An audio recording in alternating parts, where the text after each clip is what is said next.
Bonjour, bonjour, bien-aimés dans le Seigneur, bienvenue dans l'évangile rapide, Matthieu chapitre 25. La Bible déclare: Alors le royaume des cieux sera semblable à 10 vierges qui, ayant pris leur lampe, allèrent à la rencontre de l'époux, les folles. 5 d'entre elles étaient folles et 5 sages. Les folles, en prenant leur lampe, ne prirent point de l'huile avec elles, mais les sages prirent leur lampe avec de l'huile dans des vases. Comme l'époux tardait, toutes assoupirent et s'endormirent. Au milieu de la nuit, on crie: Voici l'époux, allez à sa rencontre. Bien-aimés dans le Seigneur, au milieu des chrétiens que nous sommes, il y a deux catégories de chrétiens. Il y a ceux-là qu'on appelle folles, et il y a une catégorie de personnes parmi les chrétiens qu'on appelle sages. Le Seigneur voudrait te compter parmi les sages. Bien-aimés dans le Seigneur, il y a une chose qui a caractérisé toutes les personnes parmi les chrétiens, c'était la virginité. Bien-aimés dans le Seigneur, la virginité symbolise tout simplement la vie de sainteté, la vie de sanctification que tu as toujours menée. La vie que tu mènes, la vie de sanctification, la vie de sainteté, elle est bonne, elle n'est pas mauvaise. Mais ce que le Seigneur est en train de chercher, c'est que tu ailles à la rencontre de l'époux. La rencontre de l'époux, c'est juste l'image d'intimité, que tu entres en intimité, la nuit des noces, que tu entres en intimité avec le Seigneur. Le Seigneur voudrait que tu montes un peu. Tu as beaucoup stagné dans cette vie de crainte de l'Éternel, de sainteté avec le Seigneur. Ce n'est pas mauvais, c'est bien. Mais le Seigneur voudrait que tu montes un peu, tout en gardant cette vie de sainteté, cette vie de sanctification, que tu montes des phases, que tu montes des dimensions, que tu entres dans une nouvelle dimension d'intimité avec le Seigneur. C'est tout simplement ça que le Seigneur est en train de chercher. Bien-aimé dans le Seigneur, tu as besoin de l'énergie pour qu'une lampe puisse rester allumée.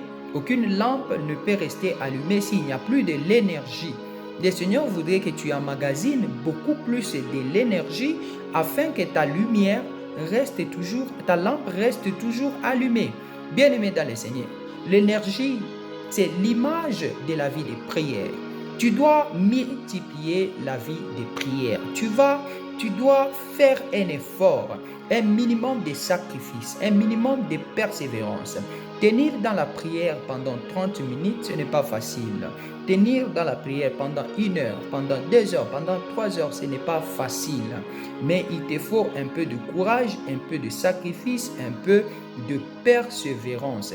Garde cette énergie. Ne perds pas cette énergie de la prière.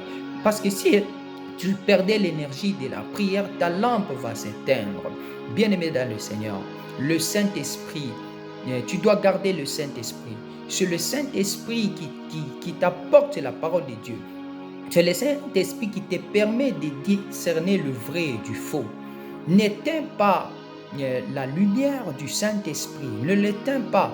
Garde cette lumière par le moyen de la prière.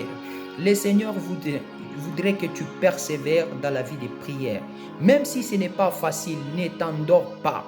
Ne t'endors pas. N'abandonne pas. Persévère. Prie, bien-aimé dans le Seigneur. Le temps que Dieu t'accorde aujourd'hui, le temps de prière que tu as, peut-être que tu ne l'auras pas demain.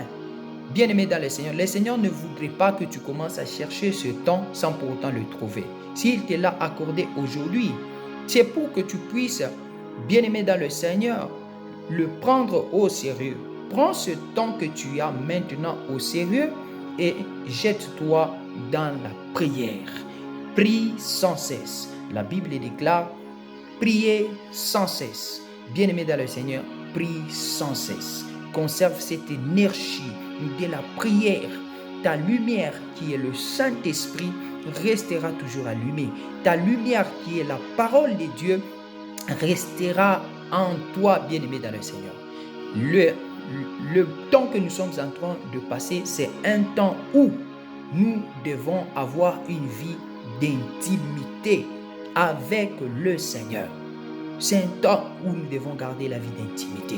Le Seigneur t'appelle à avoir, à multiplier la vie de prière, à conserver la vie d'intimité avec lui. Amen. Que Dieu te bénisse et que tu t'épanouisses et que tu prennes de l'envol et que tu croisses et que tu montes au nom puissant de Jésus.